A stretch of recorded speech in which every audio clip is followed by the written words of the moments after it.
was under intense surveillance by MI5 and MI6 at home and when she travelled outside the UK. Now, yesterday you made this interesting comment that she was the most photographed woman in the world. While she was alive. While she was alive. But the route in Paris, which is going through, you know, the biggest, most famous roads in Paris, is it true to say that there is not one single second of video footage from any CCTV camera? It is indeed, yeah. There are 10 known cameras that were lining the route that night. But they were all, now we know officially from the Lord Stevens report, that all of those cameras were pointing inwards towards the buildings that housed them. So none of them were pointing towards the road.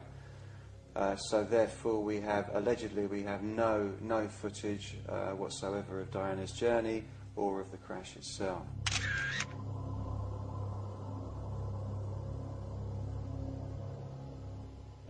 There's one photo of Dodie with Diana.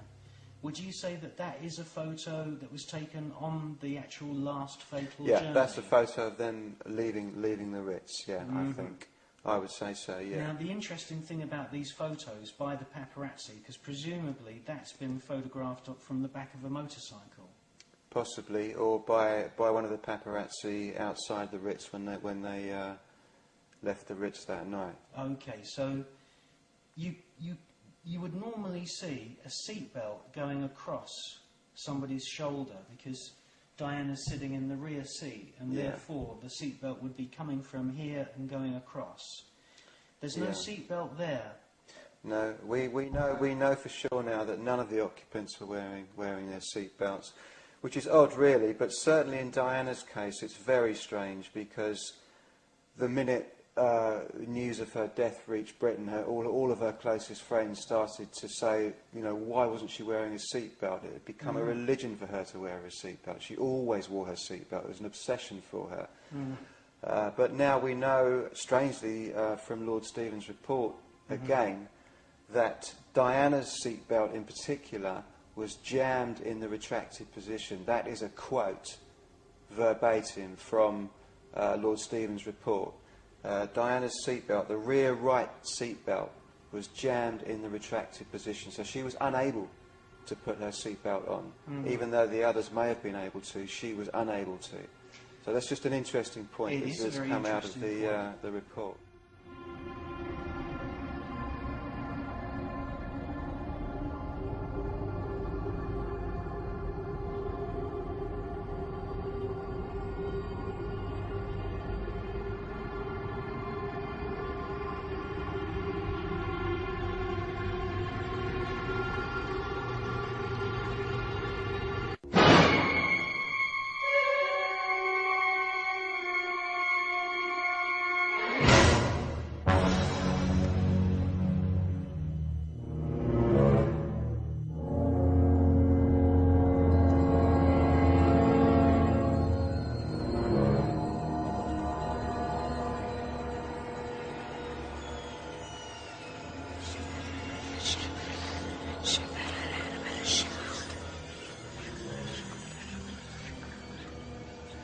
After Prince Eddie learned of the bloodthirsty campaign of murder unleashed by the Masonic monarchy and saw the horrific photos of Mary Kelly and her friends in newspapers, he had a nervous breakdown at Sandringham.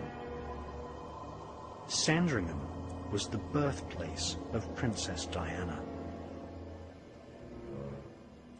When Prince Eddie learned of the evil partial lobotomy performed on his young Catholic wife, it was the final nail in the coffin for his sanity. However, the Masonic murderers had not completed their task. Lord Salisbury, the Prime Minister, now ordered Lord Randolph Spencer Churchill to kill Prince Eddie's wife and also their illegitimate bastard child. Luckily, Annie Crook escaped into the hinterland of obscure poverty. She gave her child, Alice Crook, to the artist friend of Prince Eddie, Walter Sickert, who moved to Dieppe in France. A romance eventually developed, and Walter Sickert married the young Alice Crook. They eventually had a child, a baby son, who is Joseph Sickert, the man who kept the diaries of Inspector Abberline and the truth about the Jack the Ripper murders secret for 5 decades.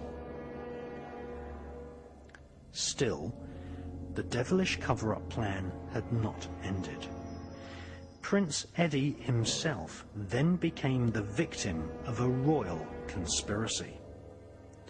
The Earl of Strathmore, who owned the huge Glamis castle, was employed to imprison young Prince Eddie.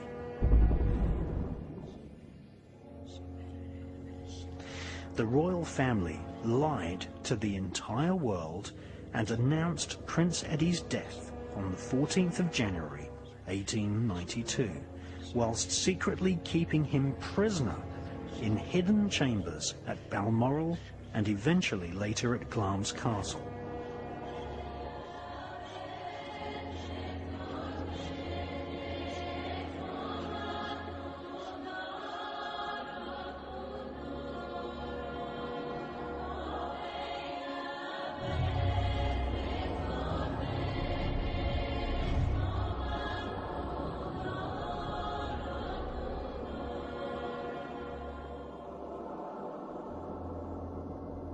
Balmoral Castle sits by the River Dee, just north of Lochnagar, 9 miles west of Ballater.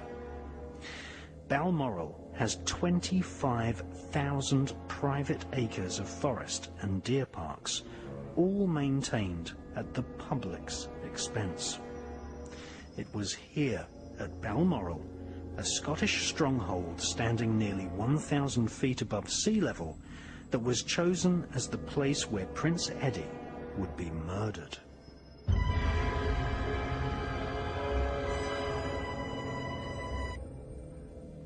Lord Randolph Spencer Churchill and his coach driver, John Netley, were dispatched to Balmoral, where they pushed the young prince off a cliff. Amazingly, Prince Eddie survived the murder attempt and 2 days later crawled back to the gates of Balmoral, a shattered and broken man, the heir to the throne completely heartbroken at having his young wife lobotomized and separated from his only child. The 13th Earl of Strathmore made a pact with the royal family. In exchange for keeping Prince Eddie imprisoned at his Glamis castle, one of his daughters would marry a future King of England.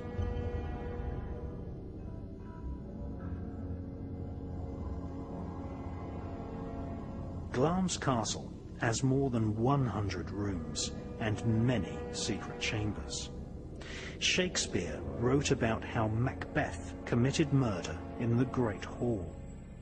Glamis Castle is one of the most haunted places on Earth. On the floor of King Malcolm's room, there was an indelible blood stain which would not be washed away. The royal family eventually boarded the floor over. It was here, at Glamis Castle, that Prince Eddie, his spirit broken, was imprisoned for the rest of his life. He died eventually in 1933, 41 years after the royal family had officially proclaimed him dead.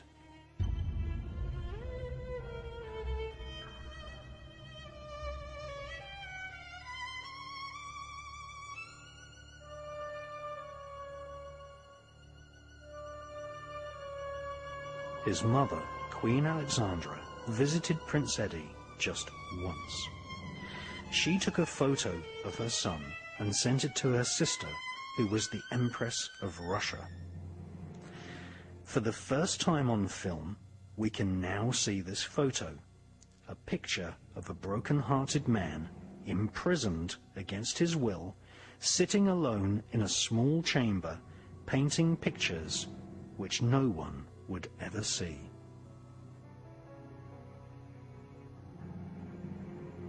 Prince Eddie should have been king, but instead became a prisoner of the royal family. Rumours of a secret prisoner at Glamis Castle circulated amongst the staff for decades after. This was not the first time the royal aristocratic elite had imprisoned one of their own at Glamis Castle. According to official records, in October 1821, a son was born to the 11th Earl of Glamis. Because of royal inbreeding, the baby was hideously deformed. His parents, in a typically aristocratic, cruel manner, refused to announce the birth of their child as a future earl.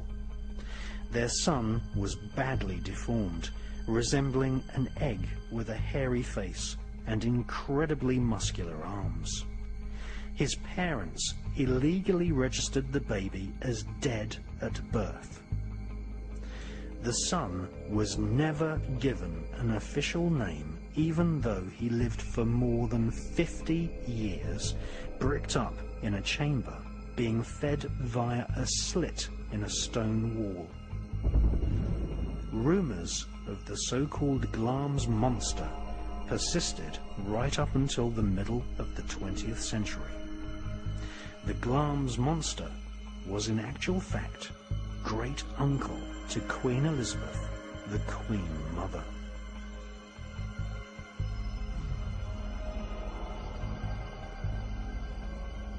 The pact made between the royal family and the Earl of Strathmore was eventually fulfilled. In exchange for illegally imprisoning young Prince Eddie, a daughter of one of the Earls of Strathmore would marry a future King of England. The girl born in 1900 and groomed to fulfill the pact was Elizabeth Marguerite, who married the future King George VI. King George's real name was Albert. He was Provisional Grand Master Mason of Middlesex and was installed as Grand Master of Scotland by a Masonic lodge which met from time to time at Glamis Castle. In 1936 he became king, and his wife became the beloved Queen Mother of Queen Elizabeth II. She recently died after several whole-body blood transfusions, and, unlike the death of Princess Diana, the Buckingham Palace flag was lowered to half-mast immediately following the Queen Mother's death. The Queen Mother, who had spent much of her childhood in the haunted halls of Glamis Castle, went to her grave with the royal spin machine in full swing, hiding the macabre secret to why she had been chosen as queen by King George VI.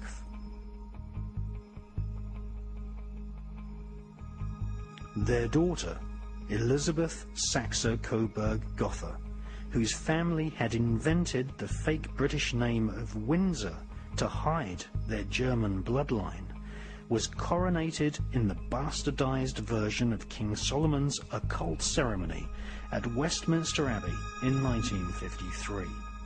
The payoff for the Spencer-Churchill family was self-evident.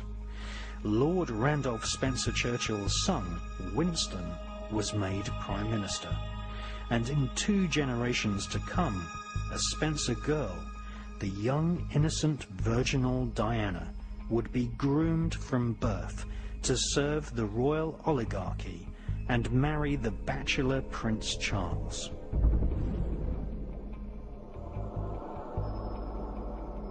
The legacy of the Jack the Ripper murders continued. The Spencer-Churchill family eventually received an immense payment from the newly formed National Lottery in Britain.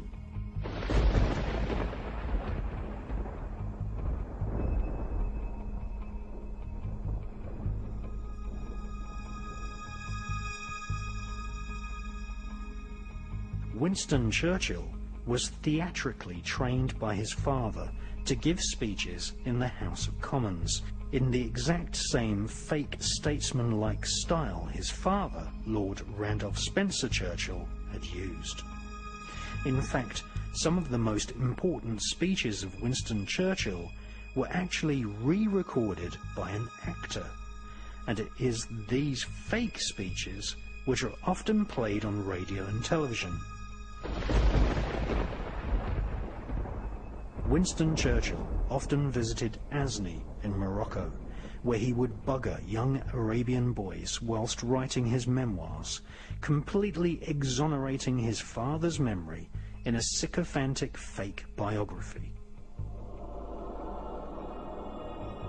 Princess Diana's branch of the Spencer family was described in the media as a family which had always served the British monarchy. It is clear that the Spencer family had clearly been chosen as the genetic material from which a future heir to the British throne would come.